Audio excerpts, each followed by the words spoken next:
Okay, good. Okay, well, look, everybody, yeah, so good to spend some time with you and to catch up with you again. And I can't see all of you, but I can see many of your names here in the little list. So you're welcome. And I just really hope that you're all going okay and coping with the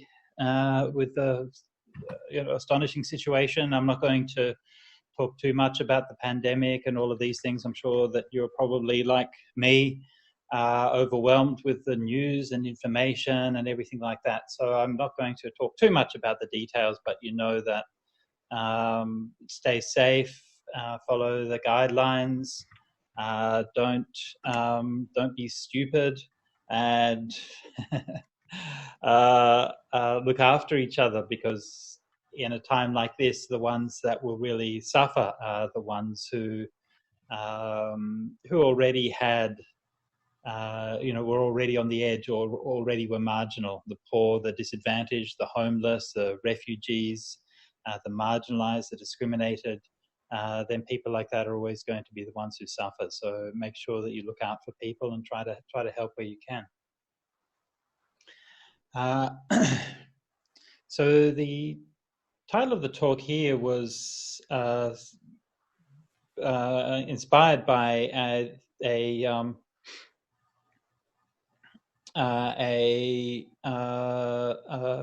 note that somebody made, that here we are all trapped in our rooms, trapped in our homes, and sort of locked down, much like the Princess Rapunzel was in her fairy tale. And somebody pointed out that in the Disney version of that story, Rapunzel was the hero who came to save Rapunzel. The handsome prince who came to save Rapunzel came from the kingdom of Corona. And this seems like a strange coincidence. I don't necessarily read anything into it, but as Carl Jung pointed out, that coincidences can be meaningful. So one of the themes and one of the things that I've been trying to talk about for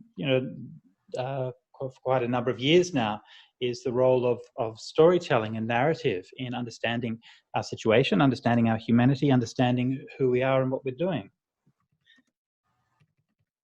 In Buddhism, as a Buddhist monk, you see, my profession is to be alone. And in the suttas, it constantly says, eko vupakato apamato, alone, withdrawn, diligent, ardent. And, the formula for the first jhana begins by saying, vivicheva kamehi, quite secluded from sensual pleasures. And we love to be alone. And I'm sure I will probably agree with me there that for monastics, the chance of spending some time alone and not traveling and so on is great. And of course, the monastic life both attracts people who have that tendency, but also it gives you an environment and a context where you can find meaning in that life of solitude and stillness. Now, traditionally, a monastic life, yes, might have been a life of solitude, but also was a life that was said to be wide open. And we, the lucky few who have had the blessing to take up the yellow robe and to live this life, we are not weighed down with the burdens of possessions and property and houses and all of those things. And we have relatively the ability to travel from one place to another fairly lightly.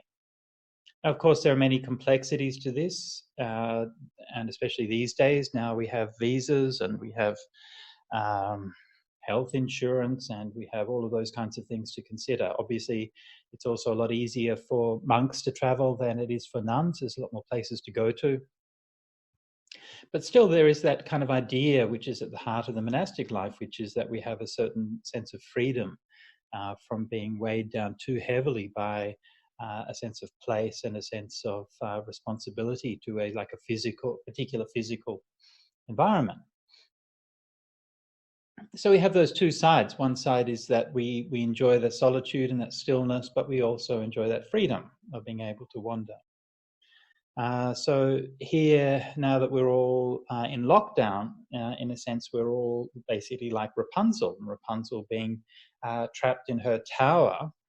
Now, and the story of Rapunzel is one of a variety of stories that are frequently told in fairy tales, and we find in the Indian tradition just as in the Western tradition. And I wrote a book a number of years ago called Dreams of Bhadra, which talks about a similar story, a story that had a similar motif in it, with a young woman known as Bhadra, who later on went on to become one of the famous nuns. Now, in terms of sociology and ethnographic terms, that motif of the young girl or the young woman who's trapped in a tower, trapped in a room, kept in solitude, reflects the historical and the cultural practice of isolating girls as they had their first menstruation, and as they became women, and they became locked up as being tabooed. Sometimes they were locked up because, well, you didn't want them gadabouting around the place with their newfound desires and womanhood and whatever, and who knows what could happen. So there's this kind of idea that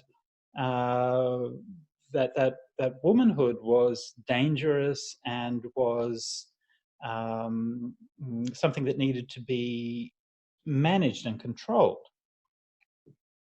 Now that's a cultural practice, and it's still a reality in the world for many women. I'm not going to talk too much about the anthropology of it, but in terms of a lived experience, then it's a lived experience. It's a way of telling stories that reflects a certain kind of lived experience. And in storytelling, the stories that are told of women are typically the stories that are told in a domestic setting.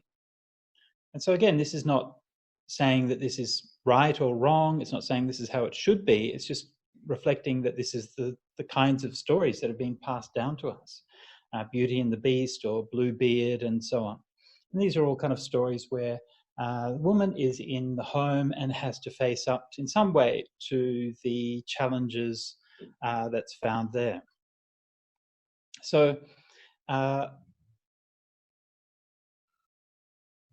now, if we take that story kind of literally, I mean, where we are now in Harris Park in Sydney, we are two monks who are staying here in a little flat, and we're quite comfortable. We get fed, and we have our meditation, and we have community, and we have things to do. So we're basically getting on fine. In the apartments that we're staying in, everyone in our area is Indian, and everybody's working class. Very often they have, these are smallish two-bedroom flats, and very often there might be 8 or 10 people staying in one of the flats, and sometimes with kids as well. So the kids are going a bit stir crazy and running around, and you can imagine that Rapunzel or some of the other young women who were trapped in those kinds of environments would have been quite reluctant participants in that kind of thing. Just as today, if you try to tell a teenager not to go out and not to have fun, then it can be a difficult task. So in a way, we're lucky because we have that training and we have that sense of practice and meaning that can give us something to do when we're isolated. No? Unlike Rapunzel, for her, it's just an imprisonment. For us, as Dhamma practitioners, as meditators, we have an opportunity, and we can make use of that opportunity. I just met one of the young Sri Lankan men from the community, and he said one of his flatmates had the virus, and they'd all been on quarantine for 14 days. So he took the chance to do a retreat. And so he downloaded all the talks from one of the retreats at the Buddhist Society and did the retreat for 2 weeks. So that was the way that he coped. So we're very lucky. So take this opportunity. Don't give it up. The path of nature has a path of growth and has a path of stasis, and it has a cycle. And it has a cycle of growth in the summer and stillness in the winter. And you remember winters, right? In Europe, that's the thing that you used to have in your parents' day or your grandparents' day, when there was snow on the ground and so on. Yeah, you've seen the postcards. And in winter, things stop, or at least they slow down. And in mythology and in fairy tales, that idea of the cycle of things is always very prominent, as indeed it is in Buddhism and in the Dhamma. The Buddha didn't believe in a sort of singular and linear history. He always spoke in terms of cycles. And if we understand time in terms of cycles, then we have a very different perspective on things. If we take things from the modern idea of progress, then, for example, economic growth is a good thing. And as long as the economy is growing, we're happy. And people are making money and people are employed and there's always new things and more things and faster things and better things. That's great if what you're concerned about is the economy. But nature doesn't work like that. Nature works in waves and in cycles, in periods of growth and in periods of stasis and quiet. And of course, anybody, if you know even a little bit about economics, you know that in fact economics does the same thing. Any economy has a period of growth and a period of decline. And they call like depressions and recessions and so on. And it's a natural cycle, or an unnatural cycle, I guess, in the case of economies. And yet somehow, because we are conditioned to accept the ideology of progress, we see recession and economic downturn as something bad, rather than accepting it as actually part of nature, a part of an opportunity for us to do things we wouldn't have done otherwise. Some of our friends have said that, one of our friends said that they had recently had a baby girl, and the father was being forced to work at home. And he said if he hadn't had to work at home, then he wouldn't have been able to spend so much time with his young daughter, and he'd been able to be with her, so much time just as she's newly born. And just imagine that in terms of the psychological imprint that caring and that nurturing from the father makes on that young girl when she's growing up. That's a huge difference in somebody's life. And this is the kind of possibility that a period of quiet can have. Our problem isn't that there are downturns. Our problem isn't that there are periods of quiet when people don't work. We look at unemployment figures and think, oh, that's terrible, people are out of work. But if you look at traditional societies, people in traditional societies always spend a considerable portion of the year out of work. If you go to any village where they're growing rice, there's a time of sowing, a time of reaping, a time of harvesting, and then there's a time for just sitting around and kicking back. And there's not really much to be done. The rice is growing in the fields, and you just pretty much wait. And this is normal. This is how life is. There's nothing natural about a life that's constantly driven to do more and more and more, and to have more and more, and to be more and more. It's natural to have these cycles. So our problem isn't that these cycles are there. Our problem is that we don't cater for them. We don't build our expectations for them. And so when they come, we're surprised, and we don't have the resources that we need. We haven't stocked up in times of plenty. We haven't taken care of those who are in need. We haven't provided shelter for the homeless. We haven't provided food for those who are hungry. We haven't provided medicines for those who are sick. We assume that things will keep on going more and more and more, better and better, so we don't have to do those things. And that's why we panic, and that's why when the downturn does happen, there's so much pain and so much suffering.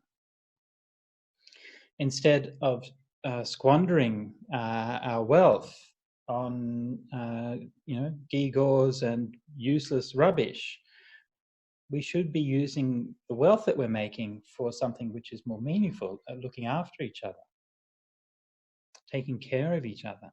And if we were to do that, then these kinds of things wouldn't be so bad, and we'd have at least some ability to cope.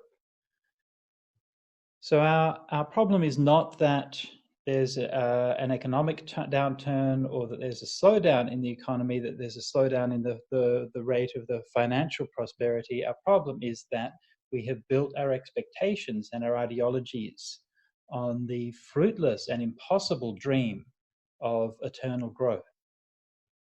There was a sort of semi-tongue-in-cheek study done number of months ago about the topic of eternal growth, and the person who did that essentially extrapolated from the recent economic growth on planet Earth in the last century or so, and said, what happens if we continue to grow at that same rate? And our energy consumption continues to grow at the same rate, and he calculated that within a couple of thousand years, which is nothing in galactic life cycles, within a couple of thousand years, the economy, to run the economy, would require the combined output of every sun in the galaxy. That's how much. That's how to run an economy if we're going to have eternal growth. In other words, it's impossible. It's physically impossible to have an economy based on eternal growth. And the only reason that we've done it these last, few decades, couple of hundred years, the period that we're used to of constant economic growth is entirely a historical anomaly, and especially such rapid economic growth. Sure, there's been periods of economic growth and prosperity in the past, but to have this massive, rapid economic growth across so much of the world is fueled by industrialization, fueled by fossil fuels, and it's unsustainable, and it won't work. It's breaking down nature, it's breaking down the environmental order, and it will all come crashing down.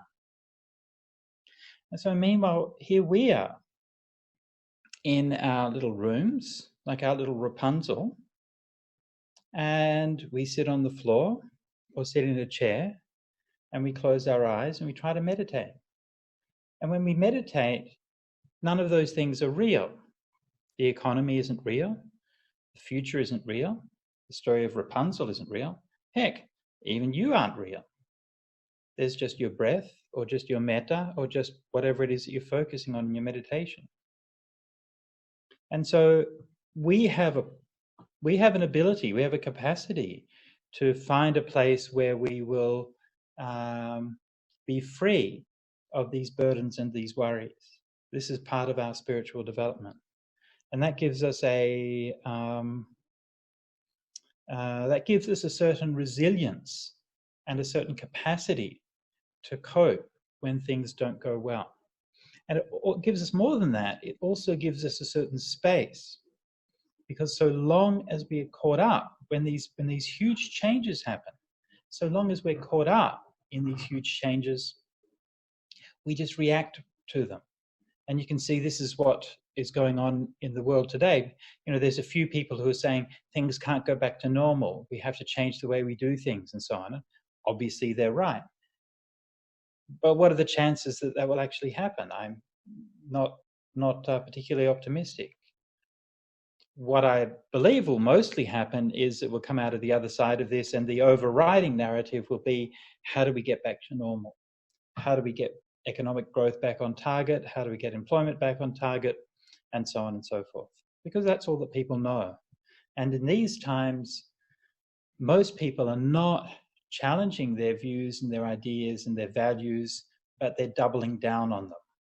And they're seeing their own beliefs being reinforced by whatever's happening. And I'm sure you're all familiar with all of the different conspiracy theories and sort of delusional nonsense that's being pumped around the world The latest piece of advice from the clown-in-chief was that we should all be drinking disinfectant to get rid of the virus. Do not do that. And as a general rule, don't listen to anything that you from conspiracy theories and social media and all of these kind of people who think they know the answer and they think they've got the truth. If you want information about the virus, listen to the actual medical authorities, the people who are studying this and the people who are spending their lifetimes trying to understand and work out how these things work. So here we are, we have this opportunity. As individuals, we have this opportunity to spend time and to spend space. But don't think of it as just as an opportunity to do some meditation. Think of it as an opportunity to question all of your values and priorities. In the story of Rapunzel, in the story of how she's trapped in that cell, in that room, that story is not just a story of injustice. Obviously, on a social level and an anthropological level, we shouldn't be locking girls up in rooms, obviously. But at the same time, that's the place where she grew. That's her home in many ways. And the same thing with something like, say, Beauty and the Beast. When she goes to the home with the beast, obviously, this is a metaphor for domestic violence and for the threat that women face in the home. And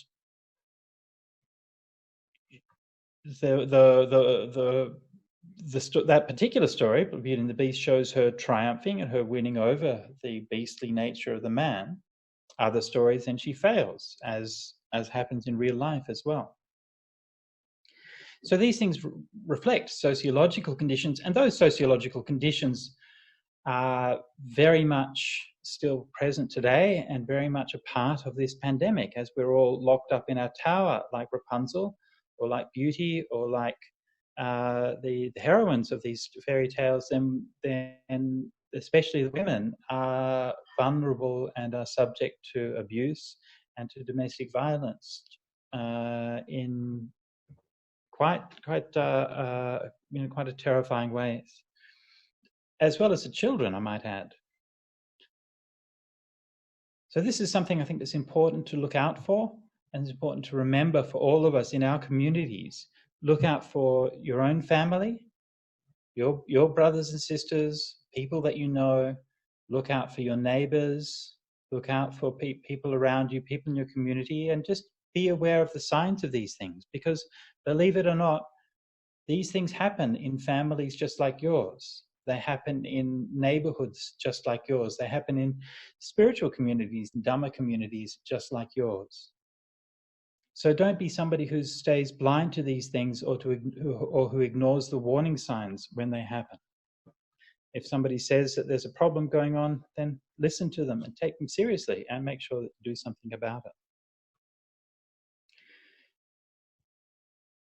So as we are in our period of quiet and our period of solitude, we have that ability to reflect. And just as a society as a whole has an ability to reflect, then we as individuals have an ability to reflect. And we have an ability to question our values.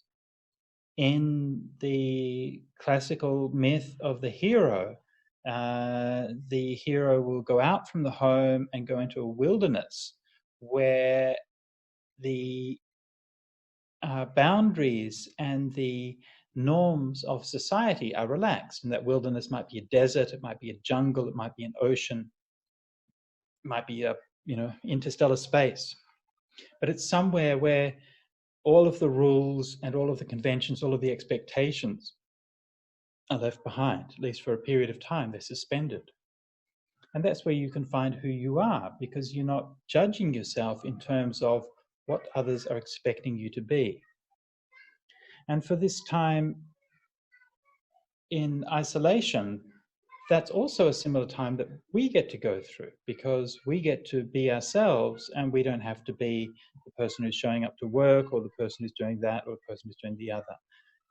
To some degree, we get to suspend who we are or at least to suspend who we have been, who we think we are. And I'm aware, of course, this is very different for different people. It depends very largely on context. If you've got to look after a family, or if you're still working at your job or something like that, then of course it's very different. But I think for many people, or at least for some people, then there's relatively a chance to reflect. And given that chance, I think we shouldn't just say, okay, I'm just going to do some meditation. I'm not saying you shouldn't do some meditation. I'm just saying you shouldn't just do some meditation, because too often just doing some meditation becomes, I'm going to do this technique in order to get that result, which I already think that I know what it is and I want to get. You see the problem here? You're already defining what the outcome is by the technique that you've done. And what technique is it that you're doing? Well, the technique somebody told you to do, something you learned from an app, something some teacher said, something you read in a book. How do you know that that technique is right for you? How do you know that that's the meditation that you should be doing? You only know that from your own reflection. To look into yourself and ask yourself, look, after all these years of meditation, am I becoming a better person? Am I kinder? Am I more mindful? Am I more peaceful? Am I wiser? And start to ask yourself, like, what are the kinds of values that are coming to the fore, that are emerging within me through this process of meditation? And don't be too ideological and too dogmatic about this. It's not don't meditation, like Buddhist meditation and Buddhist practice, it's not about sort of putting meditators through a meat grinder and ending up with meditator sausage, okay? You don't I'm sorry, that's a horrible image, but my apologies. And you end up, everyone's just the same, right? This is what it feels to me sometimes. I've got meditation factories and they just kind of stamp meditators out. Yes, you're all the same because you've all done these things. That's not how spiritual development works. It's not how spiritual growth works. You go into nature and you look in the forest at how the trees grow. Do all the trees grow the same way? Of course not. Some of them grow in rocky places, some in sandy places, some grow on the plains, some on the side of the hills. They all grow in different places and they thrive in their own way depending on causes and conditions. That's how nature works. So for genuine spiritual growth, it's up to us to be able to reflect inside ourselves and to see what happens when we relax these conventions of who we are, who we're expected to be, who society wants us to be, who our family wants us to be, who some spiritual teacher wants us to be, what the suttas say we should want to be, and of course in the back of our minds the little voices of our mummy and daddy who are still telling us what they expect us to be and who we're still trying to live up to and still trying to impress all these years later. And I'm not saying that we should ignore all those voices. These are the voices of wisdom. It's how we learn. But none of them is the voice that's going to give you the answer that you're going to need. And the answer to what values that you have and how you want to live your life, that answer is going to come to you when your mind is quiet. And that answer is going to arise to you and present itself to you in a way that is shining and immaculate and unimpeachable. It will become when you see what is your reality and what is your truth and what is your path, then everything's so obvious. It's so clear. Oh, this is what I should be doing. And this is something that for myself, I've been doing this for a long time, but I still go through periods where, when I come to doubts and unclarity about what I should be doing, then I take myself out of my normal environment and just see what happens. And, for example, a number of years ago when I left, I mentioned that I was formerly the abbot of Santi, and when I left Santi, I didn't know what to do. And as a monk, especially as a senior monk, sometimes it can be a bit difficult to escape people's scrutinies and expectations. So I ended up catching a train down to Sydney, got off the train with just my bowl and my bag and just walked down the street. Didn't know where I was going, had no plans and no expectations. And so I just slept in the parks outside for a few days, went for Bindabata in the local markets and local streets with my bowl and wandered around the place. And I had no idea what I was going to do with my life. I had like literally zero conception of what I was going to be doing apart from just this moment in this place, sitting in a park, sitting under a tree, walking down a road. And so I spent a few days like that.